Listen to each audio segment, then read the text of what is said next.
agenza okumanya nti okuyimba kuli mu sitaani amala kugwa bw'oba tonnagwa bwali omuntu amala kufa n'olyokamanya nti obulamu tebwali bwa mugaso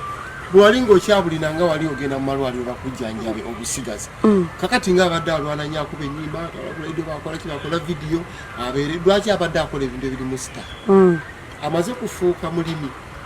n'alyoka agamba nti okuyimba kuli mu sitaani naye sigawe wakatemba munaye saanamoga wakatemba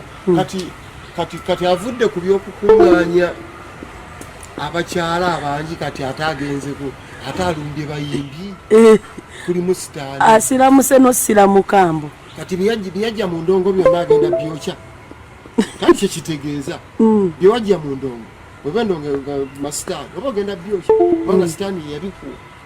naye ze ndowooza alimu kanti oyo wakatemba ng'asiramuka bityo yatodde ddi shahadu yagitooleddewa kyogamba segawa agenda kulekerawo kulimbizi abadde agiri agenda kuba omutima agambe nti bakokezza wali naye kampitawo buyisi ngende yakanyega kyogamba abadde akalya wafyasa ogambye ki ate akenge kakanywako naye nga akabizi kaalira ddala mulungi nnyo yeebuuzibwa nako kati meya segawa tumwaniriza bwaniriza wabula tumugobaganye wamma tukwaniriza tujja kukusomesa mpolampola era tukubuulira eddiini moze ebigendererwa byayo oba Allah agamba atya ebimu bye tumanyi tujja kukwaniriza muganda muganda waliwo ababbanga nga beenenya